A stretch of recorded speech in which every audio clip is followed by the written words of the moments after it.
realização do progresso das emoções, das atitudes, dos ideais, da conduta, para que possamos concretizar este progresso. O indivíduo cresce com duas asas, a asa do conhecimento e a asa da emoção. Há que pensarmos sobre o conhecimento. Quando Jesus anunciou: conhecereis a verdade, e a verdade vos libertará. O Cristo não falava do conhecimento do mundo. Obviamente, Jesus não falava da cultura e dos valores materiais. Jesus não falava dos cursos, da graduação, da pós-graduação, do conhecimento das ciências que regem o mundo. Jesus falava da aquisição do conhecimento das leis de Deus, para que a liberdade viesse. No mundo, diz Emmanuel, por vezes os indivíduos acreditam tomar da verdade quando, de fato, apenas anunciam seu ponto de vista. Acreditam agir sob a égide da verdade quando, em boa parte das vezes, apenas cumpre a vontade própria e exalta seu orgulho e sua vaidade, anunciando através dessas atitudes egoístas sua própria prepotência. E tantas outras vezes, diz Emmanuel, o espírito, o homem, o indivíduo apenas anuncia seu ponto de vista, falho, pequeno e tantas vezes egoísta.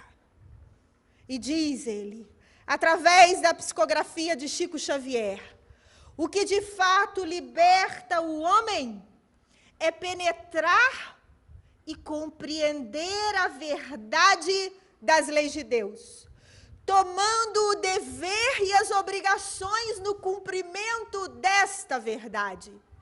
A liberdade, diz Emmanuel, virá apenas com a certeza do cumprimento da vontade de Deus. Quando o homem submeter-se a esta verdade, então ele será livre. Quando o homem submeter-se ao cumprimento da vontade de Deus, e aí compreendemos a verdade, então ele será livre. Livre dos problemas do mundo, livre dos medos, livre dos fantasmas do passado, livre da solidão, livre da tristeza, livre do egoísmo, livre da violência. Quando o homem discernir e renovar o conhecimento das leis de Deus, dar-lhe cumprimento, então ele estará se aproximando de Deus, estará se aproximando da vontade do Pai, e então viverá em paz. E Emmanuel anuncia assim: conhecer, portanto, a verdade é perceber o sentido da vida. E então, queridos irmãos, nós podemos dizer que a doutrina espírita, o conhecimento das leis espirituais, tem autoridade para dar sentido às nossas vidas, tem autoridade para dar sentido às nossas emoções, aos nossos pensamentos. E então, nós vamos alcançar o progresso. E então, nós vamos alcançar a melhoria. E então, nós vamos alcançar a liberdade. O conhecimento do Espiritismo, fundamentado na pesquisa árdua, trabalhosa, no equilíbrio, na sensatez e na dignidade do codificador Allan Kardec, pode nos dar este caminho. O caminho da consciência, o caminho do equilíbrio, o caminho da renovação espiritual, o caminho do progresso o caminho da liberdade. E nós aproximamos o Espiritismo do cristianismo num texto magnífico do Evangelho segundo o Espiritismo. Neste texto, o Espírito que comandou toda a codificação espírita, aquele que recebeu o nome de Espírito da Verdade, no capítulo 6 do livro O Evangelho segundo o Espiritismo, ofereceu à humanidade informações primorosas.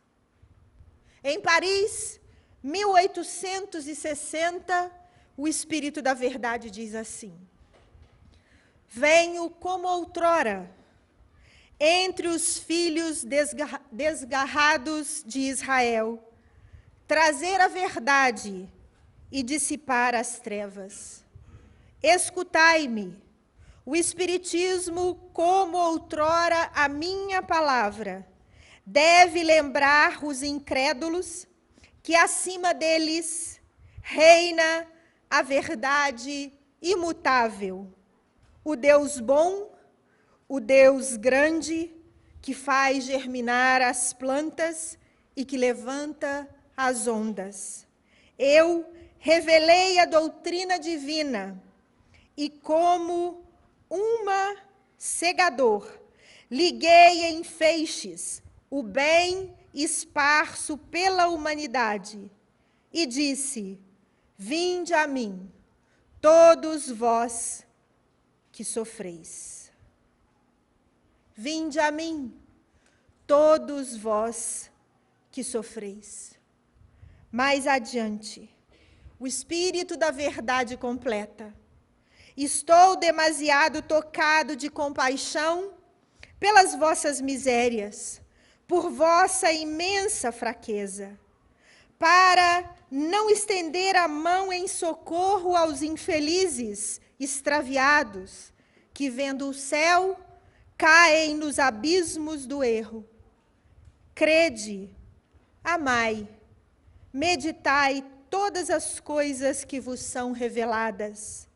Não mistureis o joio ao bom grão, as utopias com as verdades. Espíritas, amai-vos, eis o primeiro ensinamento. Instruí-vos, eis o segundo. Todas as verdades se encontram no cristianismo. Os erros que nele se enraizaram são de ordem humana, e eis que de além-túmulo, que acreditáveis vazio, vozes vos clamam: irmãos, nada perece, Jesus Cristo é o vencedor do mal, sede os vencedores da impiedade. Salve Kardec, salve Jesus. Graças a Deus.